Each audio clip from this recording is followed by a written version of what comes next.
محبت کے اظہار کے لیے اللہ نے ایک طریقہ یہ بتایا، میرا دعویٰ نہیں، اللہ نے محبت کا فقط دعویٰ نہیں کیا، اللہ نے اپنے نام کے ساتھ نبی کے نام کو ملایا بتانے کے لیے کہ مجھے نبی سے پیارے ہے۔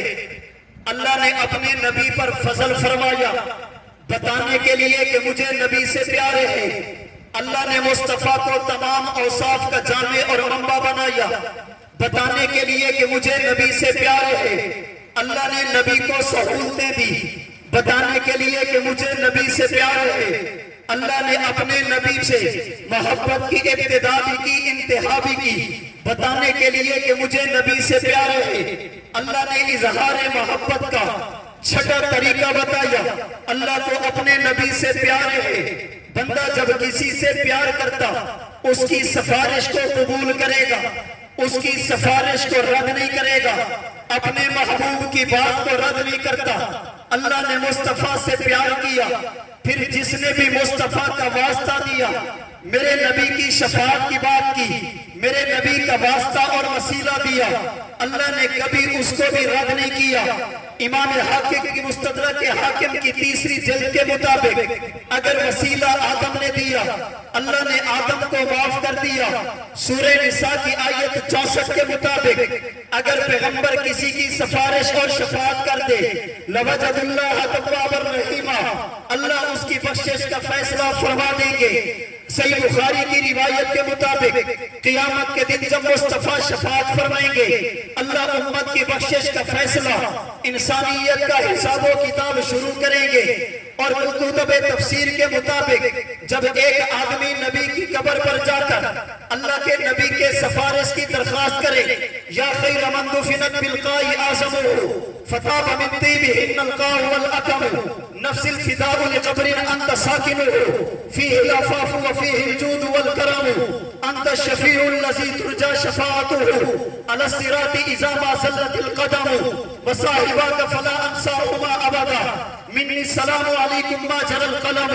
مصطفیٰ کی قبر سے آواز آئی، میرے امتی میں نے اللہ سے دعا کی، میں نے تیرے حق میں سفارش کی، اللہ نے میری سفارش کی برکت سے تیری بخشش کا فیصلہ فرما دیا۔ موجب کبیر صغیر طبرانی کی روایت، سنن ابن ماجہ، سنن ترمذی، مسند احمد کی روایت کے مطابق جب ایک ضریر البصر صحابی، آنکھوں کی تکلیف میں مبتلا صحابی مصطفیٰ کا وسیلہ دیتے ہوئے اللہ سے کہتا ہے، اللہم انی اسألوکا واتوجہ الیک بنبیک محمد نبی الرحمہ، اللہ مصطفیٰ کے صدقے میری آنکھوں کو ٹھیک فرما دے۔ ففار الرجل فبرأ، اللہ نے مصطفیٰ کے وسیلے کی برکت سے اس صحابی کو شفا عطا فرما دی۔ اللہ نے مصطفیٰ کی سفارش کو نہ دنیا میں رد کیا، مصطفیٰ کی سفارش کو نہ اللہ قیامت کے دن رد کریں گے۔ تبھی تو حضرت کاندلوی نے سیرت مصطفیٰ میں لکھا، کسی کہنے والے نے پیغمبر کے حجرے کو دیکھا، اللہ کے نبی کے گھر کو دیکھا اور گھر کو دیکھ کر کہا، حضور ان بیتا انت ساکنہ غیر محتاج الی السروج ووجہک المعمول حجتنا یوم یاتی الناس فی الحجج۔ حضور جہاں آپ آ جائیں وہاں چراغ کی ضرورت نہیں، جہاں آپ آ جائیں وہاں لالٹین کی ضرورت نہیں، جہاں آپ آ جائیں وہاں مصنوعی لیٹوں کی ضرورت نہیں۔ جب قیامت کا دن ہوگا اللہ پوچھیں گے لوگوں کیا لے ہو، لوگ اعمال پیش کریں گے، اگر خدا ہم سے پوچھیں گے کیا لے ہو، ہم مصطفیٰ کی محبت کو آپ کے چہرے انور کو پیش کریں گے۔ ووجہک المعمول حجتنا یوم یاتی الناس فی الحجج، قیامت کے دن انسانیت اعمال کی بات کرے گی، ہم مصطفیٰ کی شفاعت کی، مصطفیٰ کی ذات کی بات کریں گے۔ اور میرے مرشد فرماتے ہیں، یاد رکھیے نماز ایسی عبادت ہے جسے منہ پہ مارا جا سکتا، روزہ ایسی عبادت ہے جسے ٹھکرایا جا سکتا، ایمان ایسی عبادت ہے جنہیں اللہ رد کر سکتے۔ مصطفیٰ کا چہرہ خدا کی ایسی پسندیدہ چیز ہے جسے اللہ کبھی رد نہیں کریں گے۔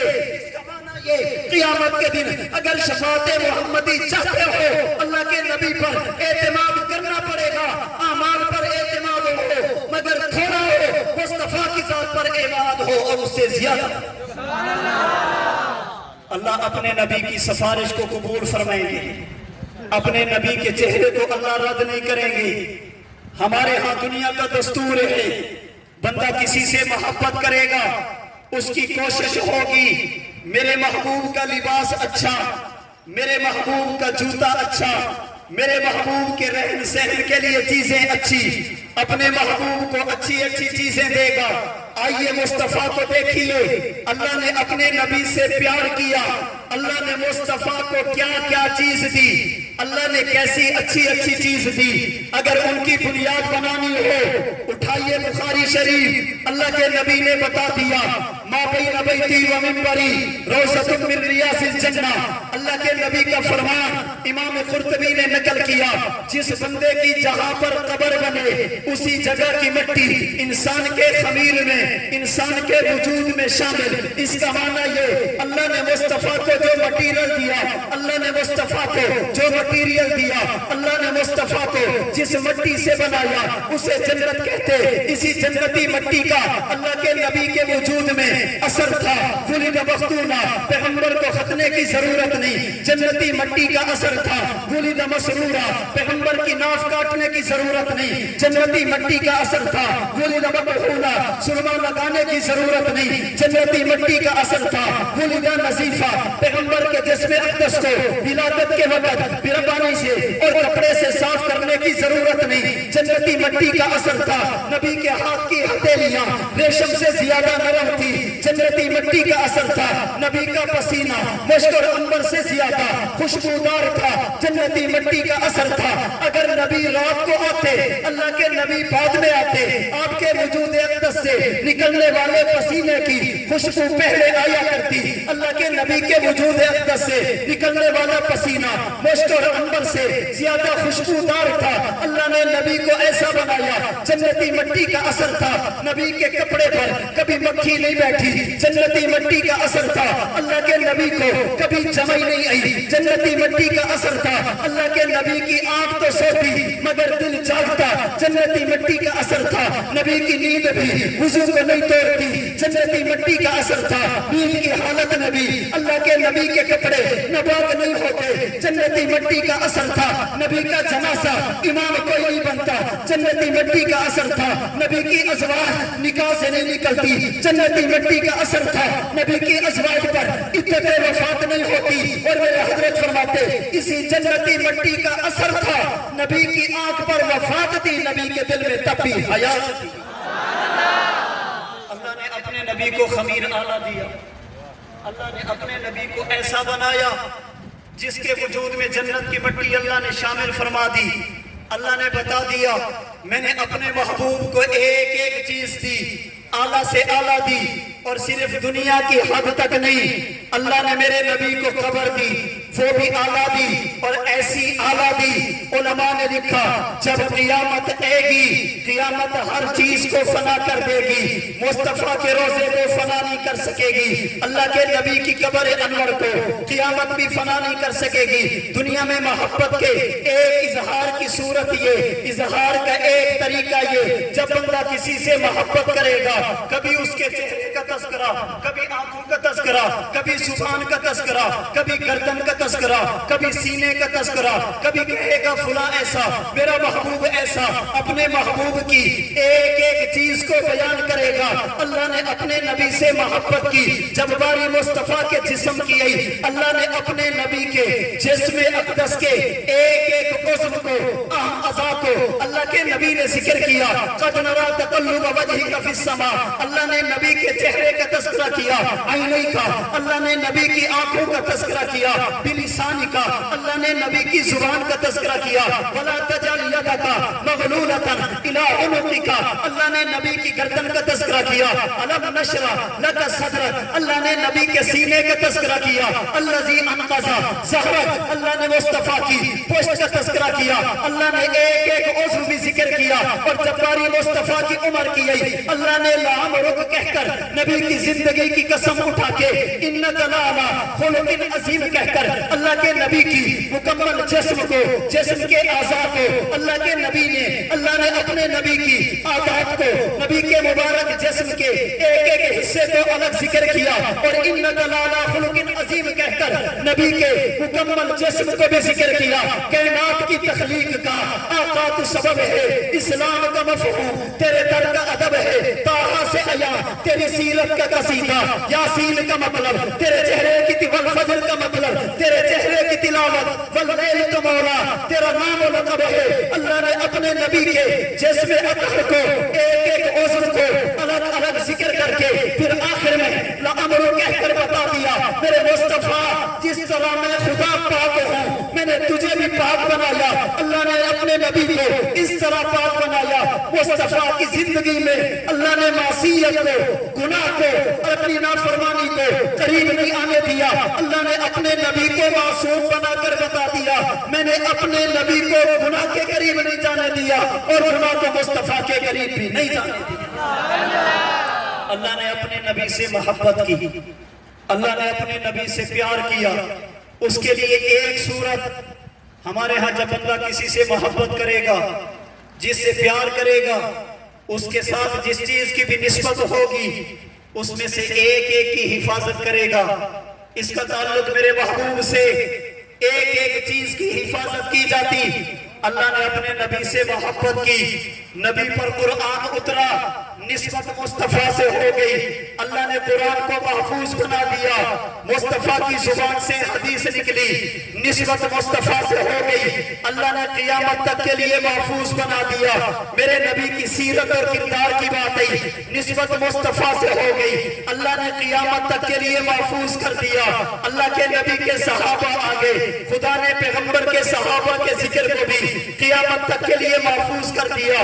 نبی کی ازواج کی بات آئی, اللہ نے ان کے ذکر کو بھی قیامت تک کے لیے محفوظ کر دیا. نبی کی آل کی بات آئی, اللہ نے ان کے ذکر کو بھی قیامت تک کے لیے محفوظ کر دیا. اور صرف بات اللہ کے نبی کی نہیں, پیغمبر کی زندگی کی نہیں, اللہ کے نبی دنیا سے چلے گئے. اللہ نے اپنے نبی کے ساتھ نسبت رکھنے والی چیزوں کی حفاظت تب بھی کی. حضرت ام سلمہ کے پاس اللہ کے نبی کے بال ہیں, حضرت اسما کے پاس اللہ کے نبی کا جبہ ہے, حضرت امیر معاویہ کے پاس اللہ کے نبی کا کرتا ہے, امیر معاویہ کے پاس اللہ کے نبی کے بال ہیں, نبی کے ناخن ہیں. حضرت خالد بن ولید کے پاس اللہ کے نبی کے بال ہیں. اور خدا نے صرف حفاظت نہیں کری, اللہ نے ایسا بنا دیا اگر اللہ کے نبی کے بالوں کو پانی میں ڈبو کر وہ پانی کسی بیمار کو پلایا گیا, اللہ نے شفا عطا فرما دی. امیر معاویہ اگر بال اللہ کے نبی کے ناخن لے کر گئے, اسلّہ ان یرحمنی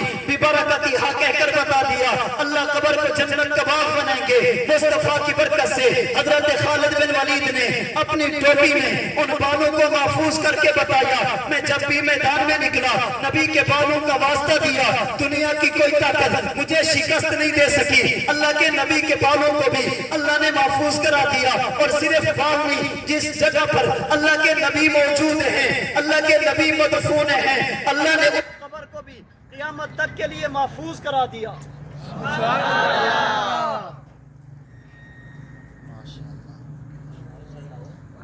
اس کی نسبت بھی اللہ کے نبی سے ہو گئی, اللہ نے اسے بھی ضائع نہیں ہونے دیا. انبیاء پر کتابیں اتاری گئی, کتابوں میں جو کتاب محفوظ اللہ کے نبی پر اترنے والا قرآن ہے. انبیاء کے فرامین میں سے جس پیغمبر کی احادیث محفوظ ہیں وہ حبیب خدا ہیں. انبیاء کی سیرتوں میں اگر کسی نبی کی مکمل سیرت محفوظ ہے وہ محبوب خدا ہے. عرض میں یہ کر رہا تھا اللہ نے نبی سے منسوب چیزوں کی حفاظت کر دی اور صرف دنیا کی حد تک نہیں. اللہ کے نبی قبر میں پہنچے, انبیاء کی قبروں میں سب سے زیادہ جو قبر محفوظ ہے وہ میرے اور آپ کے نبی کی قبر ہے. اور اللہ نے صرف حفاظت کا انتظام نہیں, اللہ نے فرشتوں میں سے ایک جماعت کی ڈیوٹی لگا دی. جیسے فرشتوں میں بعض فرشتے فقط خدا کی عبادت کے لیے, انبیاء کے بعد بعض فرشتے ایسے جو اللہ کی عبادت کے لیے, جیسے فرشتوں میں بعض فرشتے ایسے جو ہواؤں کو چلانے کے لیے, بعض فرشتے ایسے جو خدا کی حمد و ثنا بیان کرنے کے لیے, بعض فرشتے ایسے جو احکام لانے کے لیے, اعمال لے جانے کے لیے. فرشتوں میں سے بعض فرشتے اعمال لے جانے کے لیے، احکام لانے کے لیے۔ اسی طرح اللہ نے بعض فرشتے مقرر کر دیے جن کا کام کیا؟ اللہ کے نبی کے روضے پر سلام پیش کرنا، امت کا سلام نبی کی قبر تک لے جانا۔ اور اللہ نے بعض فرشتے ایسے مقرر کیے جو صبح آئیں گے، نبی کے روضے پہ آ کر سلام پڑھیں گے، شام کو چلے جائیں گے، شام کو آئیں گے، صبح کے وقت وہ چلے جائیں گے۔ اللہ نے اپنے نبی کی قبر پر بھی فرشتوں کو اتار کر اپنے نبی سے محبت کا اظہار کر دیا۔ اللہ نے اپنے نبی کی قبر پر فرشتوں کے سلام کی ڈیوٹی لگا کر بھی اللہ کے نبی سے محبت کا اظہار کر دیا۔ جن کے روضے پہ اترتے ہیں فرشتے مدام، ان پہ اربوں درود، ان پہ کھربوں سلام۔ جن کو مر کر ہے حاصل حیات دوام، ان پہ اربوں درود، ان پہ کھربوں سلام۔ جو ہے روضے میں سنتے صلاۃ و سلام، ان پہ اربوں درود، ان پہ کھربوں سلام۔ اللہ نے اپنے نبی سے منسوب ایک ایک چیز کی حفاظت کرا دی تاکہ پتہ چلے یہ صرف محبوب میرا، یہ صرف تمہارا محبوب نہیں، اس سے محبت میں کرتا۔ اللہ نے اپنے نبی سے محبت کی، اس کے اظہار کا 10واں طریقہ ہمارا اصول یہ، دستور اور طریقہ یہ، جب بندہ کسی سے محبت کرے گا پھر انسان کی کوشش یہ ہوتی اس محبوب کے بعد اس سے نسبت رکھنے والے وہ لوارث نہ ہوں، ان کی اولاد کا بھی میں خیال کروں گا، ان سے تعلق رکھنے والوں کا بھی میں خیال کروں گا۔ اللہ نے اپنے نبی سے محبت کی، نبی کے بعد امت کا کیا بنے گا؟ اللہ نے محبت کا اظہار کیا، امت کو ابو بکر دیا، امت کو عمر دیا، امت کو عثمان دیا، امت کو علی دیے۔ میں تو نہیں کہتا، اٹھائیے بخاری شریف، اللہ کے نبی کے پاس حضرت ابو بکر صدیق کی موجودگی میں ایک صحابیہ آتی، اللہ کے نبی سے مسئلہ پوچھتی۔ اللہ کے نبی نے فرمایا فَأَمَرَهَا أَن تَرْجِعَ إِلَيْهِ، ابھی چلی جاؤ، بعد میں آنا مسئلہ بتا دوں گا۔ اس نے کہا یا رسول اللہ أَرَأَيْتَ إِنْ جِئْتُ وَلَمْ أَجِدْكَ، اگر میں آؤں اور آپ نہ ہو میرے مسئلے کا کیا بنے گا؟ اللہ کے نبی نے فرمایا إِن لَمْ تَجِدِينِي فَأْتِ أَبَا بَكْرٍ، مصطفیٰ نے بتایا جیسے انبیاء میں سے اللہ نے مجھے سب سے آخر میں نبی بنا کر بھیجا، میرے بعد صحابہ میں سب سے پہلے خلافت پر ابو بکر صدیق آئے گا، وہ درویش دربار شاہ رسولہ، وہ تصویر ایقان صدیق اکبر، رسالت کی راہوں کا معصوم ساتھی، محمد کا ارمان صدیق اکبر، گلستان آقا نے سینچا ہے دی کا، بہار گلستان صدیق اکبر، محمد ہے سلطان سب انبیاء کے، صحابہ کے سلطان صدیق اکبر۔ اللہ نے امت کو صحابہ دی، اللہ نے اپنے نبی کی امت کو لوارث نہیں چھوڑا۔ تشاورون الفقہا کہہ کر اللہ نے امت کو فقہا دیے، اللہ نے امت کو لوارث نہیں چھوڑا۔ نبی کی زبان سے اعلان کروا کے ان العلماء ورثۃ الانبیاء کہہ کر امت کو علماء دیے۔ اللہ نے محبت کا اظہار یوں کیا، نبی کے بعد امت کو لوارث نہیں چھوڑا۔ اللہ کے نبی نے بتا دیا میں تھا، میرے بعد صحابہ، ان کے بعد فقہا، ان کے بعد علماء ہوں گے۔ علماء میں متکلمین بھی آئیں گے جو علم الکلام پر کام کریں گے، مفسرین بھی آئیں گے علم التفسیر پر کام کریں گے، محدثین بھی آئیں گے علم الحدیث پر کام کریں گے، فقہا بھی آئیں گے علم الفقہ پر کام کریں گے، صوفیاء بھی آئیں گے جو تزکیہ پر تصوف پر کام کریں گے۔ اور یاد رکھنا حضرت قاری طیب صاحب نے اشارتاً یہ بات آفتاب نبوت میں لکھی، انبیاء میں سے ہر نبی با کمال ہوتا لیکن امت میں ہر امتی با کمال نہیں ہوتا، لیکن اللہ کبھی کبھی امت میں ایک آدھ فرد ایسا بھیج دیتے ہیں جو تمام اوصاف کا جامع ہوتا۔ آپ اسے دیکھو گے علم الکلام پر گفتگو کرنے والا متکلم بھی نظر آئے گا، تفسیر پر بات کرنے والا مفسر بھی نظر آئے گا، حدیث پر بات کرنے والا محدث بھی نظر آئے گا، فقہ پر کلام کرنے والا فقیہ بھی نظر آئے گا، علم پر بات کرنے والا عالم بھی نظر آئے گا، تزکیہ اور تصوف پہ بات کرنے والا مزکی اور صوفی بھی نظر آئے گا۔ میں کسی پر تنقید نہیں، اپنی پسند کی بات کرتا ہوں۔ اللہ نے جیسے انبیاء میں سے مجھے ایسا نبی عطا فرمایا جو تمام انبیاء کا سردار تھا، اللہ کے نبی تمام اوصاف کے جامع تھے، حضرت ابو بکر صدیق تمام اوصاف کے جامع تھے، حضرت امام اعظم ابو حنیفہ تمام اوصاف کے جامع تھے، حضرت شیخ الہند تمام اوصاف کے جامع تھے۔ جامع ہونے کا معنی یہ انہوں نے افراد سازی کی، افراد تیار کیے۔ اللہ نے مجھے بھی ایسا شیخ عطا فرمایا، اللہ نے مجھے بھی ایسا استاد عطا فرمایا، اللہ نے مجھے بھی ایسا مربی عطا فرمایا۔ اگر علم الکلام کی بات کرو گے تمہیں متکلم نظر آئے گا، علم التفسیر پہ بات کرو گے تمہیں مفسر نظر آئے گا، علم الحدیث پر بات کرو گے محدث نظر آئے گا، علم الفقہ پر بات کرو گے تمہیں فقیہ نظر آئے گا، نبی کی قبر کی بات کرو گے تمہیں علم الکلام کی روشنی میں، علم الفقہ کی روشنی میں کلام کرتا نظر آئے گا۔ سیرت اور تاریخ کی بات کرو گے تمہیں علم سیرت پر بھی بات کرتے ہوئے نظر آئے گا، اور اگر بات کرو گے تصوف اور تزکیہ کی تمہیں خانقاہ کی صورت میں مرشد اور مربی بھی ملے گا۔ میری مجبوری یہ ہے، میرا مسئلہ یہ ہے، میں کسی پر تنقید نہیں، اپنی بات کرتا ہوں کہ بابا اٹھتی نہیں نگاہ کسی اور کی طرف، اٹھتی نہیں نگاہ کسی اور کی طرف، پابند کر دیا ہے کسی اور کی نظر نے۔ اللہ مجھے